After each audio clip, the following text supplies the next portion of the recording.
Coucou les CM1, on continue le travail qu'on avait commencé à l'école sur écrire au passé. Et on fera la fiche 35. Je te rappelle ce qu'on avait fait dans la leçon, le temps que tu la retrouves. On avait donc vu qu'une phrase écrite au présent, tout est calme dans la maison, soudain une porte claque. On avait besoin de 2 temps au moins pour écrire cette phrase au passé. Tout était calme dans la maison, soudain une porte a claqué. On avait utilisé l'imparfait et le passé composé. Tout était calme dans la maison, soudain une porte claqua. On avait utilisé l'imparfait et le passé simple. On en avait conclu que pour écrire une phrase au passé, j'ai besoin d'au moins 2 temps, soit de l'imparfait et du passé simple, soit de l'imparfait et du passé composé. Aujourd'hui, on travaille sur l'imparfait. L'imparfait, c'est un temps assez simple à conjuguer, à construire. Le passé simple ou le passé composé ne suffisent pas à remplacer le présent dans un récit au passé. Je mange une glace pendant que mon père fait le ménage. J'ai mangé une glace pendant que mon père faisait le ménage. C'est ça l'imparfait. Ok ? Et on va l'écrire F-A-I-S-A-I-T.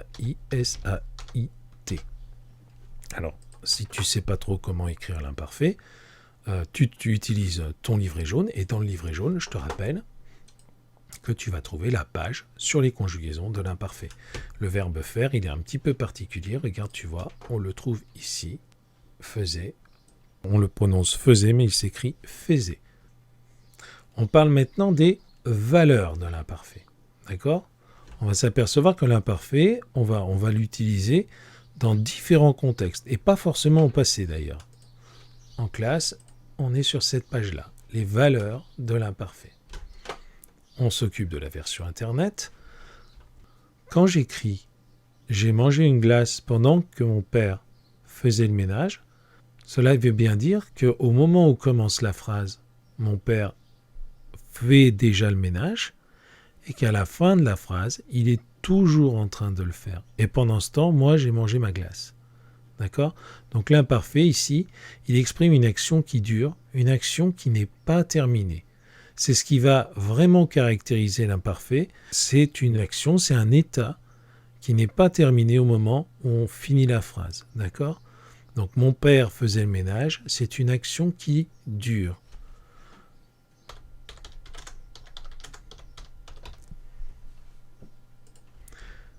C'était une jolie petite maison. On va utiliser l'imparfait pour décrire. Souvent dans un texte au passé, dans un conte, et ça tu as vu quand on a commencé à écrire nos contes, on va utiliser l'imparfait pour décrire les personnages, pour décrire des lieux. L'imparfait, il sert à décrire.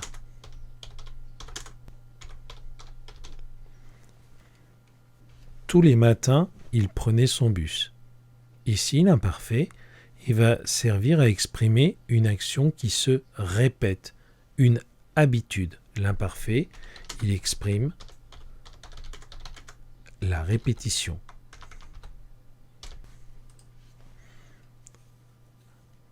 Dans la dernière phrase, il a un rôle un petit peu particulier parce qu'en fait, il n'exprime pas forcément quelque chose qui se passe dans le passé.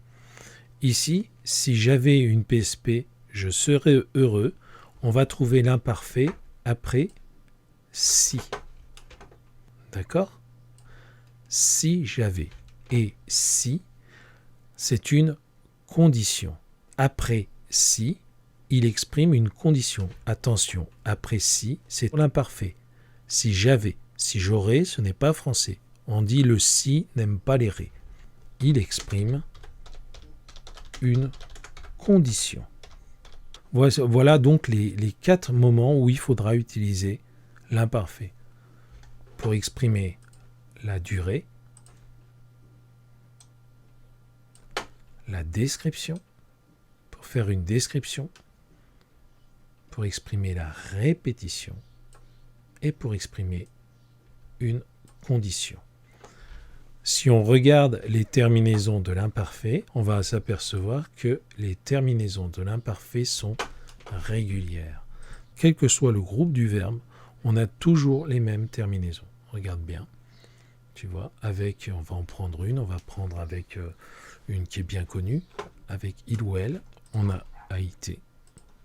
On avait AIT, on allait AIT. Il chantait AIT. Il oubliait AIT. Faisait AIT. Elle finissait AIT. D'accord. Et c'est partout la même chose.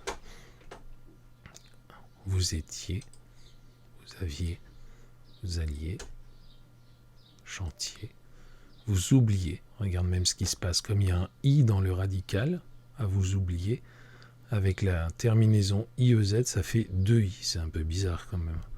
Vous faisiez, vous finissiez, vous nagiez et vous lanciez. D'accord. À l'imparfait, les terminaisons sont régulières pour tous les groupes de verbes. Et d'ailleurs, la seule difficulté de l'imparfait dans l'orthographe, c'est le fait justement qu'elle soit régulière. Tu vois, c'est ces 2 i qui peuvent apparaître à des moments quand il y a déjà un i dans le radical. Ça marche?